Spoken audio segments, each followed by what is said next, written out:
Good evening. I'm Donald Trump Jr. Thank you. Thank you. I'm the father of 5 young children, from 2-year-old Chloe to Kai, who just turned 9. I'm the husband to Vanessa, an amazing wife and mother, and the son of a great man. I'm an American, and tonight I want to talk to you about the country we live in, the country our children will grow up in. For my generation, this is the most important election of our lifetime, one that will determine the future of our country, and in turn, the future of the world. For too long, our country has ignored its problems, punting them down the road for future generations to deal with. In business, I was trained by my father to make the tough investments and decisions today to ensure a brighter future tomorrow. We've actually started to believe that solving our great problems is an impossible task. And that's why we need to elect a man who has a track record of accomplishing the impossible.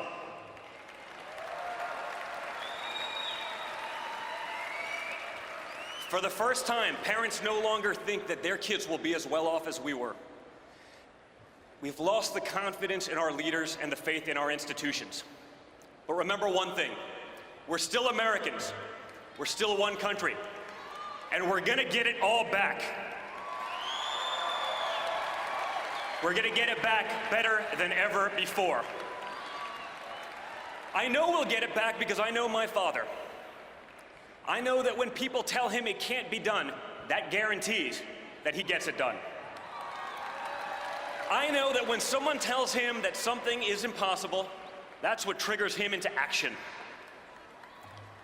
When people told him it was impossible for a boy from Queens to go to Manhattan and take on developers in the big city, rather than give up, he changed the skyline of New York. I've seen it time and time again, that look in his eyes when someone says it can't be done.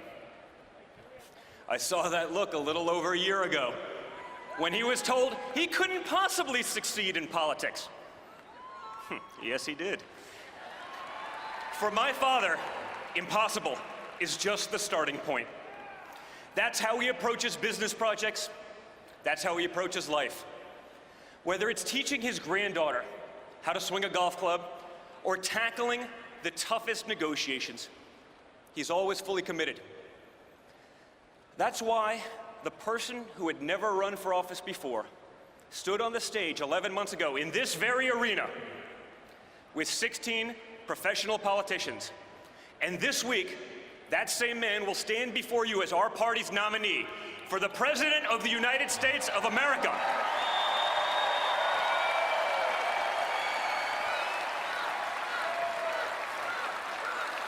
Thank you.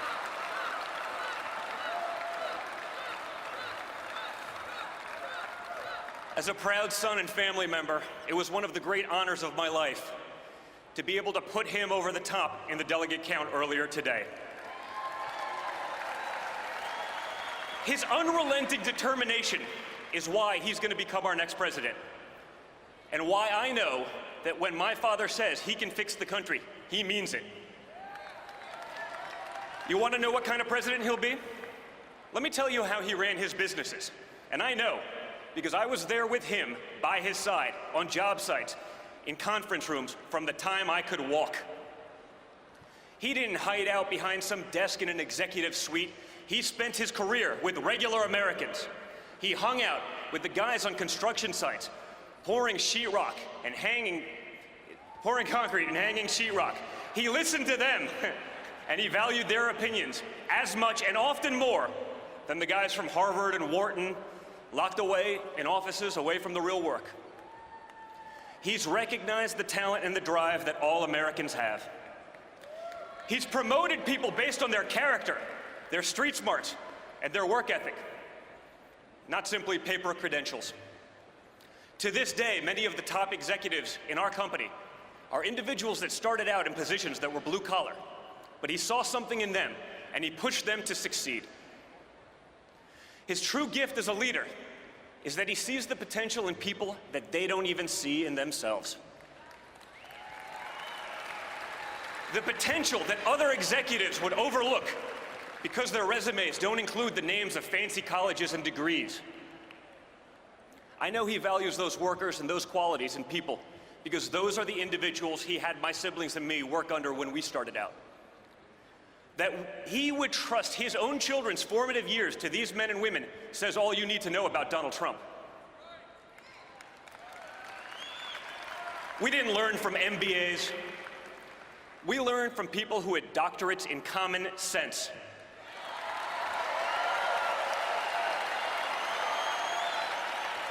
Guys like Vinny Stelio, who taught us how to drive heavy equipment, operate tractors and chainsaws, who worked his way through the ranks to become a trusted advisor of my father.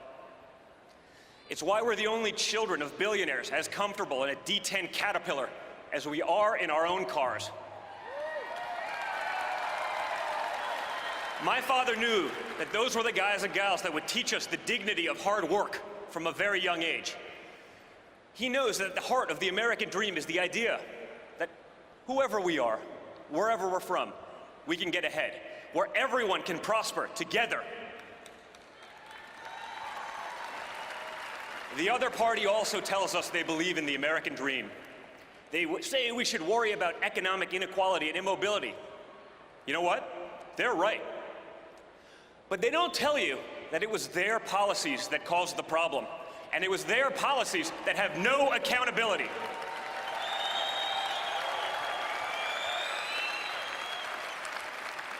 They gave us the worst immigration system in the world, one that imports immobility, one that drives down employment and wages for Hispanic Americans, for African Americans, and for everyone.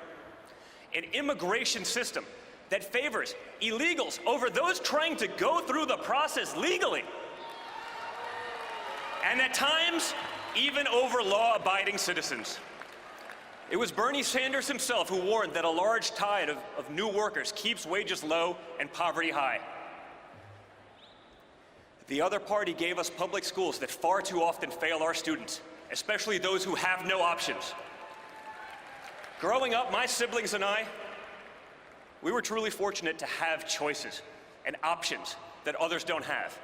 We want all Americans to have those same opportunities.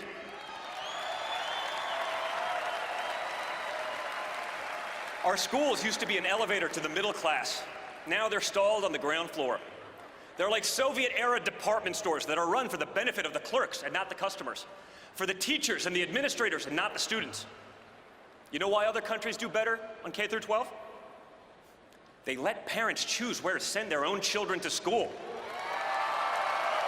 That's called competition. It's called the free market. And it's what the other party fears.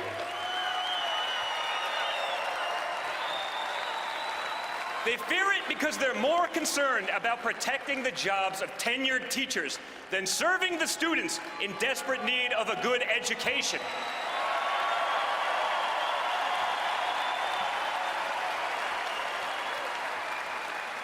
They want to run everything top down from Washington.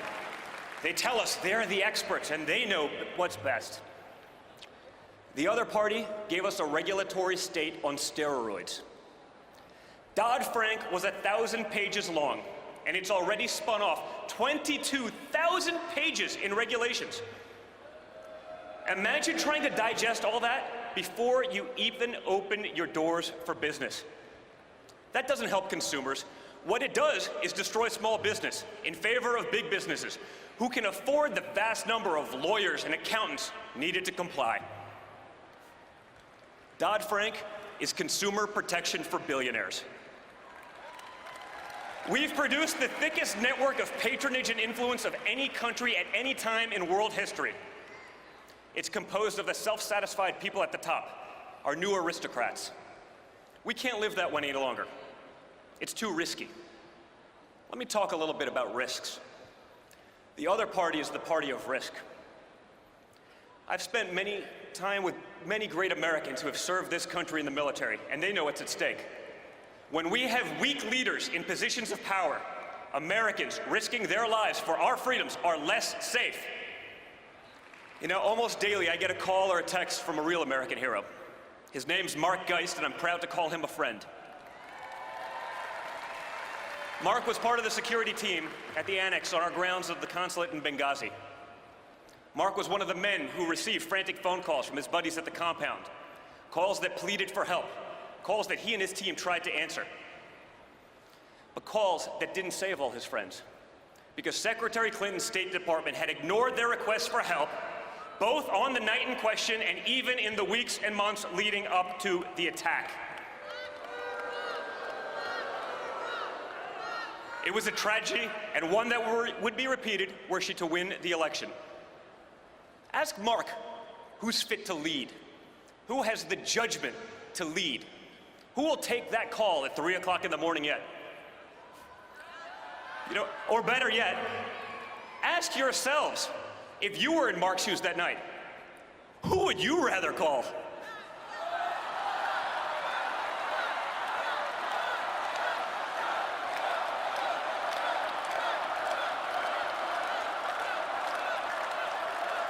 Let me tell you something about risk. If Hillary Clinton were elected, she'd be the first president who couldn't pass a basic background check. It's incredible. Hillary Clinton is a risk Americans can't afford to take. She says she'll issue executive orders to take away Americans' guns. She wants to appoint judges who will abolish the Second Amendment. Okay. Just look at how effective those laws have been in inner-city Chicago, a city with the toughest gun laws in our nation, where 70 people were murdered last month alone, and where over 3,400 American lives have been lost since this administration took office in 2009. You know why those laws fail? Because criminals, by definition, don't follow laws. Rather than prosecuting real criminals, she would strip hard-working, law-abiding citizens of their rights to protect themselves and their families. She'll throw every possible obstacle in the path of safe, reliable, affordable energy produced in America, by Americans, for American businesses and families.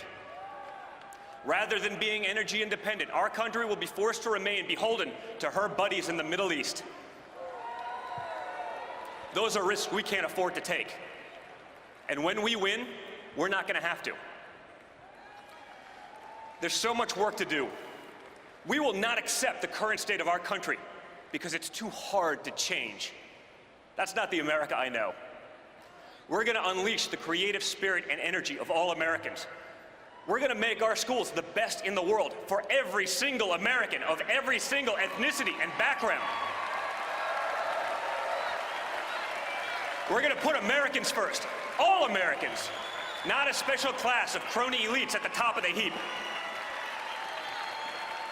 We're going to elect a president who will work with everyone to pass legislation that will make our country great again. A president who will give us a tax code that will free the American economy and end special loopholes for the wealthy. A president who will give us an immigration law that protects American citizens and gives them jobs. A president who will repeal and replace Obamacare without leaving our most vulnerable citizens without health care, and who will do it without destroying Medicare for seniors, as Hillary Clinton has proposed. A president who knows we can't simply delete our problems, but that we have to tackle them head-on.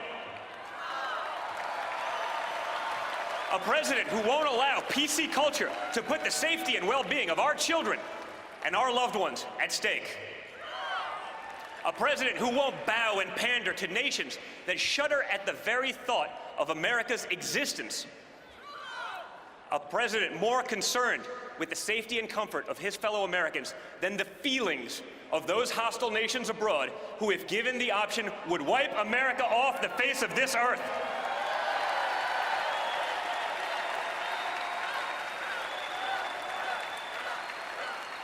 A president not beholden to special interests, foreign and domestic, and one who funded his entire primary run out of his own pocket just to prove it. A president who will secure and defend the borders of the United States and who will appoint judges who believe that freedom requires a limited government. A president who won't use the highest office in the land as a path to personal enrichment. A president who's actually created real jobs, who has actually signed the front of a paycheck, and who doesn't just talk about it in theory.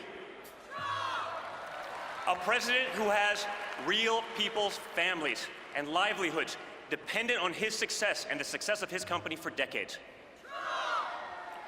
A president who speaks his mind, and not just when it behooves him to do so, who doesn't have to run a focus group or use data analytics to be able to form a simple opinion, who says what needs to be said and not just what you want to hear.